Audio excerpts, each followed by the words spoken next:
We're setting up here for the Black Widow hallway sequence. This is where she takes out 12 guards and John fights one guard.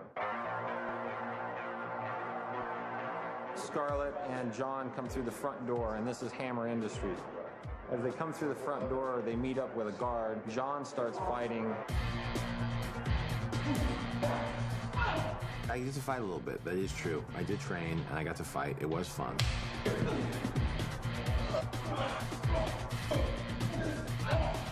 Cut. Scarlett's been doing an amazing amount of training for this. In some of the more dangerous parts of this sequence, I put Heidi in just because I can't risk having Scarlett get hurt, but this is kind of the culmination of about 8 weeks of solid training for her, about 4 hours a day. When I first saw the sequence that they wanted me to do when it was completed and choreographed, I just thought to myself, oh my God, I just don't know how this is, how am I gonna do this? Ready, and action.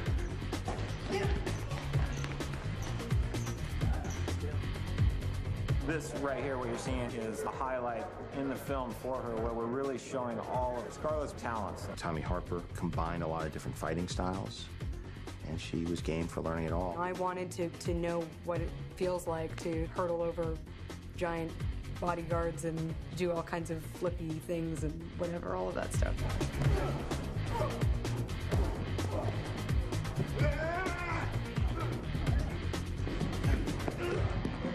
I think we got it, and when Tom says that he got it, then I know he got it. It was good. You felt good with it?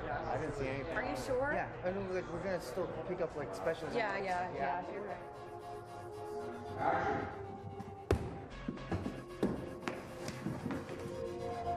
Got it. Are the guns in a weird place? Wired. There. Action. Cut. One more, right away. There. Is that helping? That does help. Man, I'm trying to make her badass, man. She's too sweet.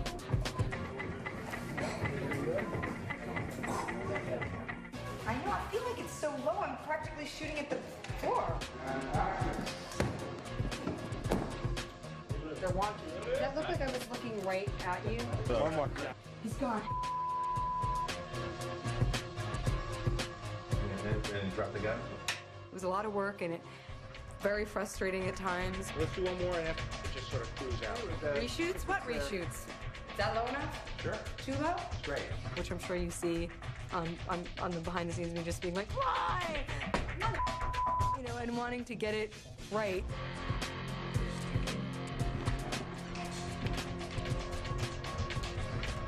Ready, and action!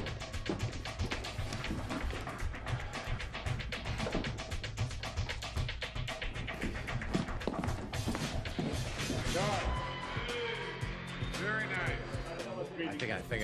I felt if there's electricity in the room, I felt good.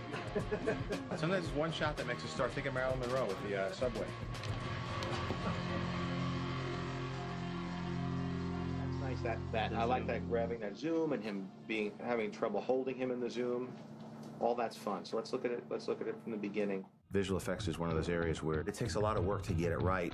I let those guys off the leash, and the ideas just poured forth. They're just torrent of ideas coming at you with such enthusiasm, and they would say, dude, make sound effects, and then this happens, and I shoot, and this explodes up.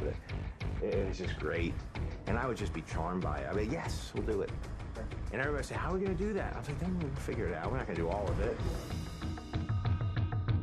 From the first film, it's been very important to John and to us that we don't just make everything CG just to make it CG. As good as we are in the computer graphics world, you always look at a practical reference so you can either match it or augmentate it. Dan Sudik threw real race cars around. We had real fire, real explosions.